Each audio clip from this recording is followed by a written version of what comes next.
Order! Order! You are an incorrigible delinquent at times.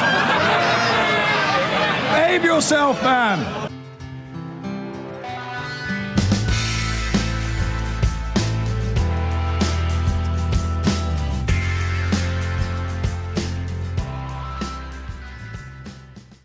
I remember walking up the street just about a block or so. It was so cold and so quiet, and the streets were covered with ice, and there was nobody out. It was just silent. There were no dogs barking. There wasn't anything other than snow crunching under my feet. And I remember standing on the corner, and this little voice finally spoke up. My intuition. It said, "Alicia, what are you doing? This is really dangerous. You need to turn around and go home." And I turned around and started walking back. But then I heard my name being called, and next thing I knew, I was in a car. And this man, people ask me this all the time. They'll ask, when was the moment that you knew that you were in danger? And it was immediately. I was in fear for my life immediately. He was grabbing my hand so tightly that I thought it was broken, and he was barking commands at me, saying things like, "Be good, be quiet, the trunk's cleaned out for you." And he quickly sped off down my street and past my house. And I thought, okay, maybe he'll just drive around the block. Okay, maybe he'll just drive to the next neighborhood. And I paid attention to the street signs. And they went from being very familiar names to names that I didn't understand or that I couldn't recall being anywhere near my home. And then finally, after a bit of time, the car that he'd taken me in had gotten to a toll booth. And in my mind, I remember thinking, okay, this is the moment I'm going to be rescued, because this person in this booth is going to see this crying girl and ask what's going on and be concerned and call the police, and this whole thing, it's going to be over. He looked at me and threatened me and told me not to say anything. And I cried. And again, I thought this person would see that, because they were always very friendly, but he didn't notice, or it didn't strike him as anything odd. You don't see evil until it's in front of you and you know what it is. He may have seen it and just thought, okay, well, she's upset about something. I'm not going to bother her. I don't want to be nosy. Who knows? But money was exchanged, the gate went up, and he continued on the drive. And I remember looking out of the window and seeing call boxes and seeing that there was a little phone picture on them. And what if I could get to one of those phones?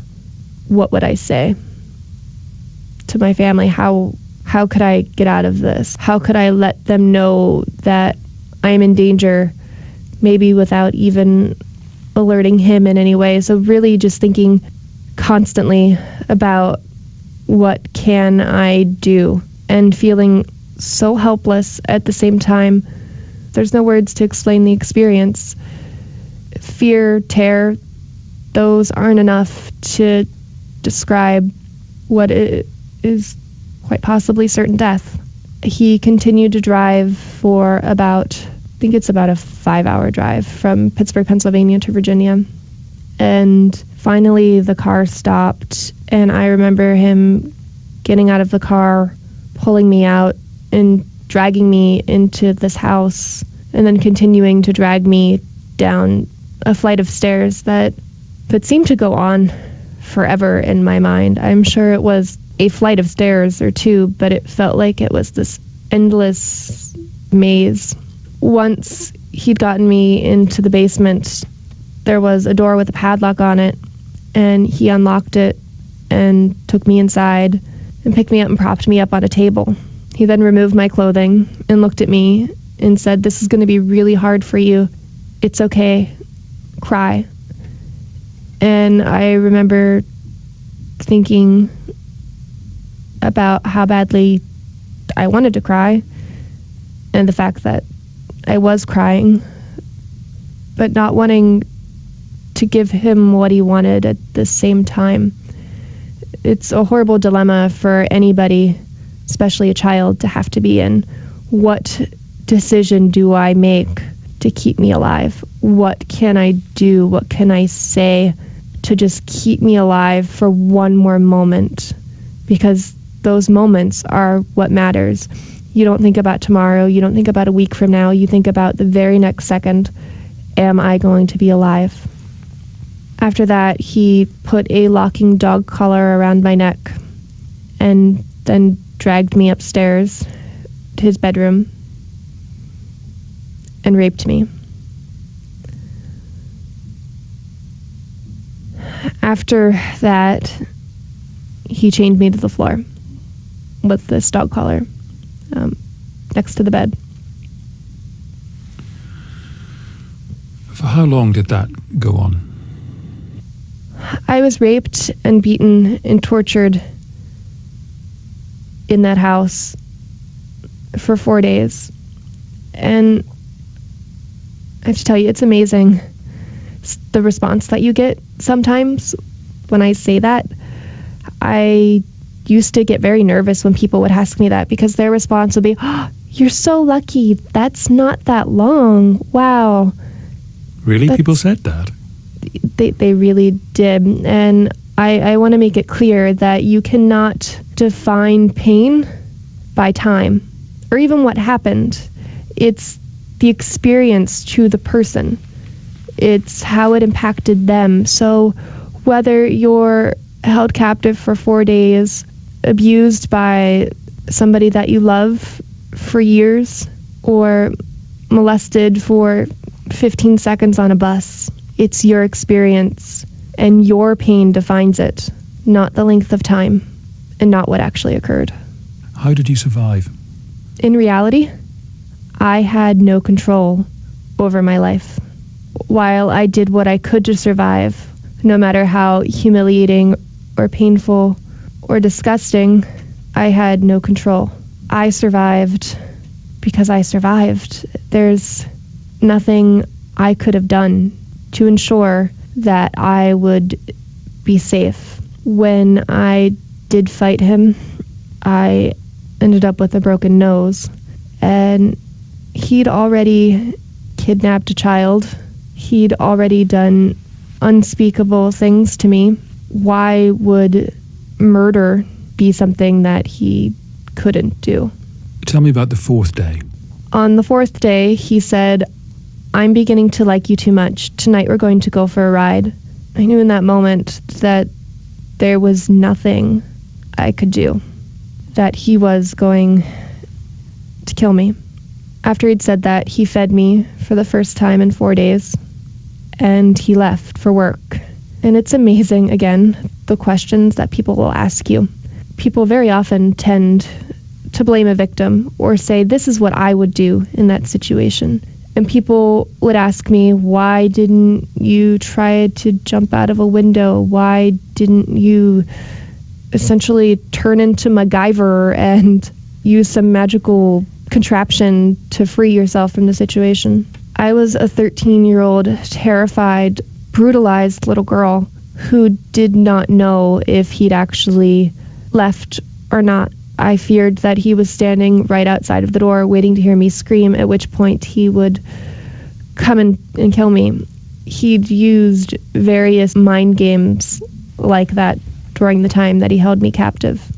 And I thought that that was maybe just another one. And I sat, and I remember crying and praying, and I've prayed before, but really, really praying for something.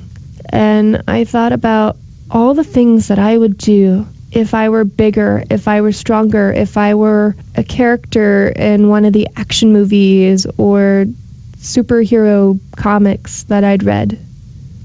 And then I thought, okay, well, he's going to kill me, but I'm not going to go down without a fight. Maybe I could win. But then quickly I realized that I'd lost so many times before, that he was so much stronger and so much bigger than me, that I wouldn't win that fight. And it was at that moment that I began to lose all hope. And I thought about my parents a lot over those days, that they were looking for me, that I loved them. But these thoughts were very different. I knew in my heart they were looking for me. But the question was, when would they find me? And where would they find me? Would they find me too late? I had no doubt in my mind that my parents could find me because they were those superheroes to me that I'd read about, or the stars in the action movies. They could get anything done, and that's how much they loved me. And I thought about, when was the last time I told them that I loved them? I told them all the time, but it was more like, yeah, love you too. Yeah, good night, Mom, love you. When was the last time I really said it? And did they know? Did they know how much I loved them? Did they know that I was alive? Did they know that I wasn't mad at them, or I didn't leave them? Did they know that I wanted them to find me? And I started to sort of accept my own death. I'd really lost all hope of survival. And it wasn't sleep. It was more of a dazed sort of state. And I remained in that for some time. And then I was brought back to awareness by the sound of angry men banging on a door. At this point in time, I was chained to the floor in his bedroom. So they were banging on a door downstairs, and I remember hearing something about these men having a gun. And since I'd given up all hope, I thought that these were people coming to further hurt me. Not that they were there to rescue me, but that he sent people to kill me. So I rolled underneath the bed to try to hide from them and stayed as quiet as possible. And I'm hearing them go around this house and moving things, and they're moving very quickly, and they sound scary. But I also hear clear, clear, clear, clear, clear. Today I would completely and utterly know what that was, but then I had no idea. I must have made some sort of noise because I heard a man say, "Movement over there," and I saw these boots come alongside of the bed, and this man, the boots stopped, and he demanded me to crawl out from underneath the bed and to put my hands up. And I can remember dragging that cold, heavy chain out and trying to put my hands up, but also trying to cover myself at the same time because I hadn't had any clothing on, and staring into the barrel of a gun. And I thought, okay, this is the moment that I'm going to die. This is it. And then he turned around, and I saw FBI on the back of his jacket, and all these law enforcement agents rushed into the room. They cut that chain from around my neck. They helped me up. I walked out of that house, and they set me free. They gave me a second chance at life. They are my angels. They are my superheroes. If you try